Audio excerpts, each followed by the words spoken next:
In this Helldivers 2 video, we're going to be going over what it's like to have a max level Liberator Carbine. Now, I know a lot of you probably have leveled this thing up, and for those of you that haven't, because you've had reservations about it ever since it got released so long ago with the Viper Commando's warbond, it is actually a different weapon with weapon customization, and I want to highlight its strengths and its weaknesses in this video. So the goal of this video is to highlight the Liberator Carbine, all the attachments that are available for the carbine, so that way you can understand exactly which ones benefited the most and which ones are probably not going to benefit it the most. We're going to go over some of the best combinations of attachments to put on the Liberator Carbine, as well as we're going to talk about how it fares against the factions. And then lastly, I'm going to go over my final thoughts on it and whether it's worth you going out and leveling or not.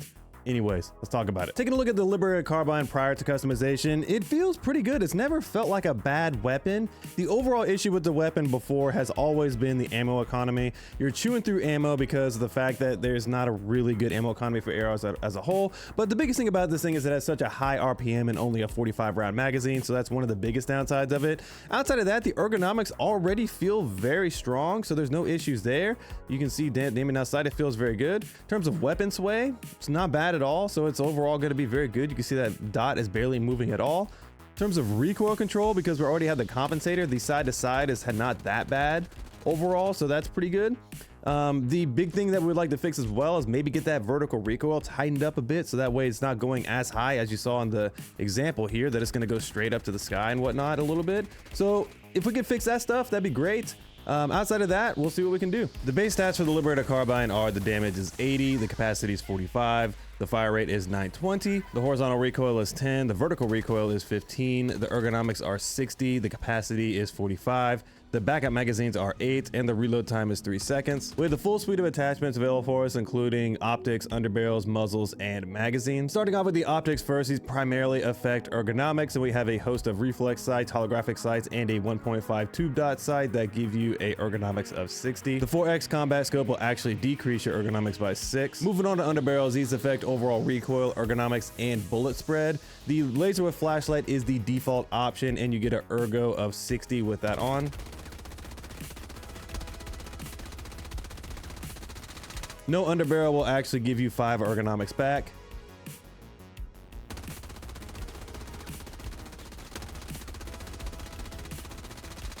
The vertical foregrip will actually decrease your vertical recoil by 6.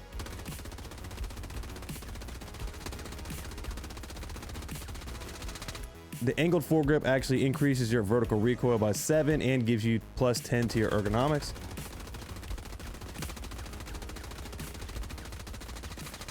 The flashlight vertical foregrip is very similar to the regular vertical foregrip, except that it actually decreases your ergonomics by 2. The laser sight angled foregrip is very similar to the regular angled foregrip, except it actually only increases your ergonomics by 8 instead of 10. Next up is muzzles, and these affect overall horizontal recoil, vertical recoil, ergonomics, and overall bullet spread. Running no attachment will give you a horizontal recoil of 10, vertical recoil of 26, and a ergonomics of 65. The flash hider will drop your horizontal recoil by 2 and also drop your vertical recoil by 4 and also decrease your ergonomics by 3. The muzzle breaker will decrease your horizontal recoil by 5 and also decrease your ergonomics by 5. The compensator is the default attachment for this weapon, and it decreases your vertical recoil by 11 and also decreases your ergonomics by 5. Lastly, for magazines, these affect overall ergonomics, capacity, backup magazines, reload time, and bullet spread. By default, extended mag is your main option. You get ergonomics of 65, capacity of 45, backup magazines are 8, and the reload time is 3 seconds. Applying the short mag will increase your ergonomics by 10, decrease your capacity by 15, increase your backup magazines by 4, and also decrease your reload time by 1 second. Putting on the drum mag will decrease your ergonomics by 15, increase your capacity by 15, decrease your backup magazines by 2, and also increase your reload time by 1 second.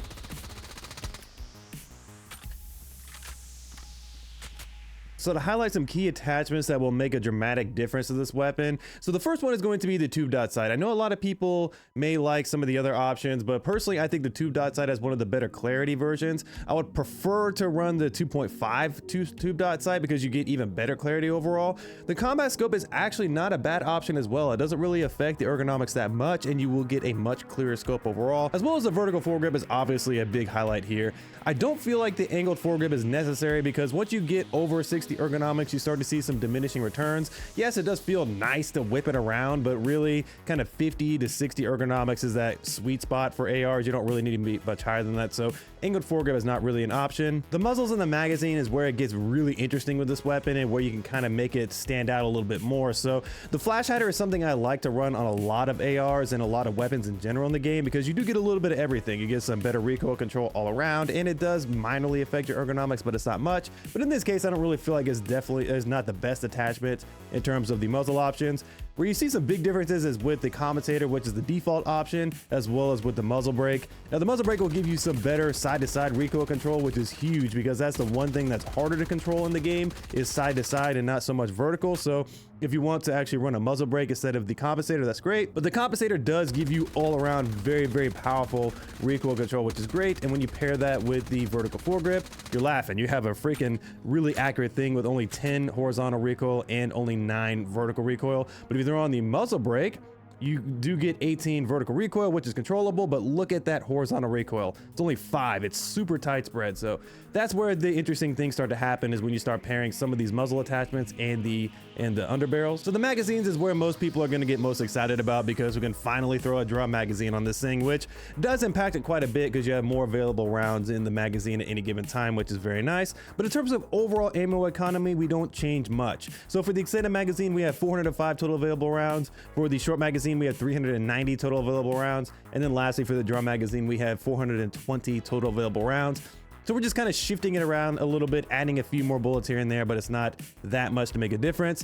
So the drop magazine is a very good option here. It doesn't decrease the ergonomics by that much. We go down to 45, so it's going to be a great combination, especially when we pair it with some of our other attachments, which is very nice. And then the extended magazine is still a viable option. I think that because of the better recoil controls we can get, the extended mag could be pretty good. And with the short magazine, while it does look bad that we are decreasing the capacity by so much, I've come to love the short mag quite a bit. So if you want to go for more of the burst fire mode or maybe the single fire mode of the weapon, or even run the full auto version and just be a little bit more accurate with your shots by tap firing, maybe this might be a good option as well because the tactical reload is really fast, which is nice. In general, it depends on what you want to run, but any of these magazine options are viable with whatever build you want to run. Now that we understand all the available attachments and how they directly affect the weapon, let's talk about the best combinations of attachments for the Liberator Carbine. This first version we're going to be taking a look at is going to be the peak recoil control version, and essentially we're going to be running the tube dot sight, the vertical foregrip, the compensator, and the drum magazine. So the great thing about this is that yes, the ergonomics are down to 45, but it doesn't feel too bad at 45. I feel like that's kind of the break point. I'd love to get it to 50, but we don't have an iron sights or anything like that to do that. So I opted for the tube dot because I really do like the clarity you get from using this thing. Is much better in my opinion compared to the other sights. Where we're gonna see the biggest differences is obviously in the recoil control and the overall ammo economy in the magazine. So you can see that the recoil is super freaking tight because we're running the vertical foregrip and the compensator now, so that's going to bring that down quite a bit. Has a little bit more side-to-side recoil than I would like, but in terms of overall control, it's much better in my opinion. And then you can see that it just shoots for quite a while now that we have the drum magazine, so that's very nice overall. So I really do like this combination because yes, it's not perfect in terms of side-to-side recoil, but overall it's the best recoil control in my opinion out of the bunch. This next combination is going to be the better extended version. Basically, we're going to be enhancing the weapon as it was, but we're going to be adding a couple of attachments to make it better. So we're going to be running the tube dot sight again, the vertical foregrip, the compensator, and the extended magazine. So basically this is how the weapon is by default, just we added the tube dot sight for the better clarity, as well as we kept the 60 ergonomics because of the base weapon's 60 ergonomics overall. And we also added the vertical foregrip, and it just feels very nice. I kind of like the overall control pattern. It does go side to side a bit, which is again one of the downsides of it. But if you wanted to run the muzzle brake on this, it's actually a very good option as well, because with the better ergonomics, it's easier to control that vertical recoil in my opinion. In general, in terms of how this feels, it feels pretty good. This is very good for maybe not as many horde clearing situations, but if you liked the way the Liberator Carbine was before, just throw on that tube dot sight and throw on that vertical foregrip and you're good to go. Okay, now that we've gone over the best attachments and the best combinations, let's talk about some armor passives that directly affect the Liberator Carbine. So the obvious one is going to be Siege Ready. This increases your reload speed by 30 seconds and also gives you 20% more backup magazines, so you're going to have a ton more magazines, especially if you run something like the short mag. It doesn't really dramatically increase the overall ammo economy, but it will improve it by quite a bit. The best thing about it is the reload time increase, because if you're running the drum magazine, you can actually get better overall reload time when compared to even the extended mag, which is actually very nice. So overall, it does have its benefits to make the weapon itself just a lot better. The other armor passive you can apply is the Fortified or Engineer armor passive. If you want to just increase the overall recoil control even further, this is a great passive to run because it gives you a 30% recoil reduction at every level. So whether you're standing, crouched, or prone, you're going to get a 30% recoil reduction. This makes it much more accurate. I love using it versus the bots because I love running Fortified, so that way I get a little bit of extra recoil control to hit those weak spots a little bit more often. So now we're going to talk about how this weapon fares against the factions now that we have it all juiced up with all of its attachments. So basically how I like to test weapons against the factions is I want to give it every advantage I can, because I already know how the weapon performs at default and how it was before, and I want to see what it can do in the best case scenario, really lean on the weapon. So I'm going to give it everything I can to make it impactful and more useful when I am playing the faction. So we're going to run things like Supply Pack to constantly keep ammo flowing. We're also going to run things like Siege Ready and Fortified to be able to give it the best perks possible when we're in a dive.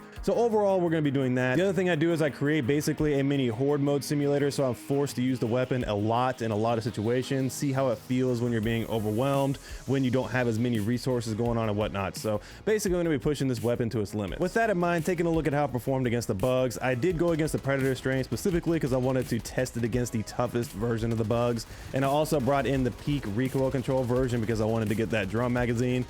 And overall, it felt fine. I'm not going to say it was my favorite thing in the world to use, but it felt really good. Basically, it felt like a mini Stalwart, and if I were to build around it properly with like some good crowd control options, maybe like a gas dog or something like that, I feel like it could be very good, very similar to the Stalwart, so that way I can run things like the laser cannon and stuff like that. And that was the biggest benefit, is I was able to run some support stratagems that I really like now, and I can have a mini Stalwart in my hands at any time. So that was very good. I ended up running Siege Ready with this as well, and it felt very nice because the reload was still very quick and I was able to pump a lot of bullets downfield, which is very nice. The best thing it obviously excels at is chaff clearing. It's going to do extremely well against all those lightly armored units. It's going to do decently well against the brood commanders. The durable's a little bit low, so it's not going to kill them as fast as I would like, but it is going to kill them decently well.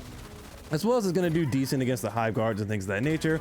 So for what it's asked to do in terms of just horde clear, it's good at that job. The issues that you run into with this is, even though the drum mag does give you 60 bullets, you still feel like you're getting swarmed at times, I'm not gonna lie. And I do feel like, again, if you are going to use this weapon against the bugs, you can't just use it on its own to be able to horde clear. You're gonna have to have good crowd control options. You're gonna have to maybe have something else as well to help with that, maybe like a good grenade or something like that, which is fine, because in a lot of situations, the reason why so many people love the Stalwart is that it can literally horde clear on its own, and the reload's not that bad, and overall it's got like so many rounds in the magazine that it's great there. So when you're directly comparing the two, that's just the main thing. But overall, it felt fine. I felt like it was good, and again, if you build around it well, it's going to do extremely well against the bugs. All right, so against the bots, it's actually a lot better than I thought. I'm not a light pin hater on the bots like a lot of people are. I know a lot of people don't like using them because it bounces off the armor, but if you use it in a precision way, it actually is pretty good.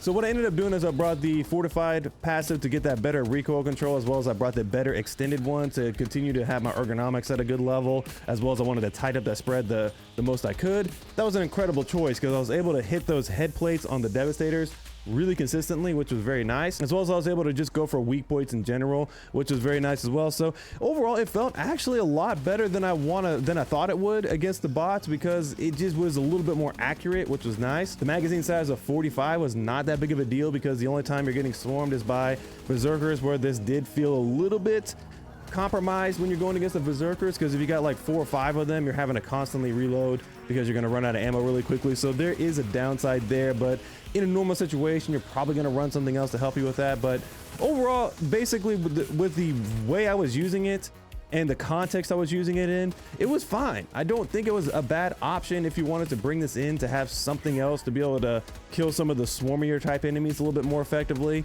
I think it's actually a good option. And then lastly, for the Illuminate, I'm gonna make it 3 for 3 here. It was just fine. I actually quite enjoyed it against the Illuminates. Ended up bringing the better recoil control version again with the drum magazine, and it felt great for horde clearing Voltless. It felt great for taking out the shields on the harvesters and the warp ships. It was very effective at that. It was actually surprisingly effective against the Overseers. The only light pen area for the Overseers, or there are some others, but is the chest area. That's the main one.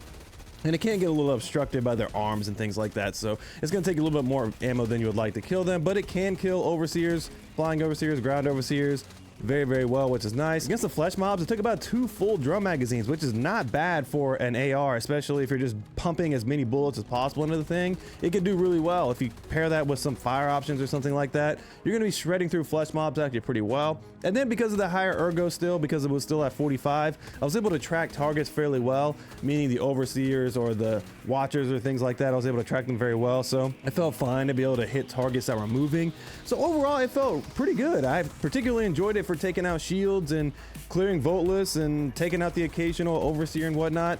Overall, yeah, I think it's a solid option on the Illuminate front as well. All right, so with everything we've talked about, what are my final thoughts of the Liberator Carbine? It's a solid weapon. I don't think it's leaps and bounds better than it was before weapon customization, but it is quite a bit better in a number of different categories. Much better recoil control, much better ammo economy with the drum mag in terms of how much you have available at any time.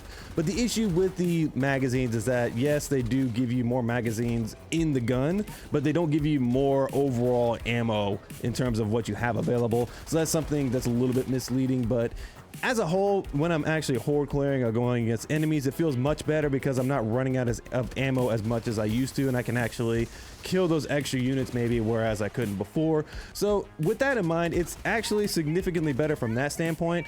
But again, the issues with it and with the AR category as a whole is overall ammo economy. You're constantly burning through ammo very quickly, so you need to run things like supply pack and siege ready to really maximize the ammo economy. But in terms of the weapon itself, it is literally the Stalwart. That's kind of what it's been codenamed. It is a Stalwart in the primary slot. It's not quite as great as a Stalwart because the Stalwart has a massive ammo economy, but the great thing about it is that if you want to run other support weapons like the laser cannon, or you want to run the auto cannon or the recoilers or something like that, and you want something that gives you that horde clearing potential of a Stalwart, this is it, because you get the RPM, which is very nice, of the 920 RPM. That's very good. You get a good overall magazine size, so you can clear quite a few enemies before you need to reload. So if you want to run a good horde clearing weapon in the primary slot, the Liberator Carbine is it. It is absolutely fantastic for that. And when they actually maybe one day adjust the AR's ammo economy, it might be even better overall. But right now, I'm just gonna say it's a solid weapon. It's worth leveling up at some point. It's maybe not something you need to rush out and level up, but it's definitely worth leveling up at some point. But all right, that's my full thoughts on having a max level Liberator Carbine. Let me know what you guys think about this video down in the comments below. Let me know what weapons you're leveling up.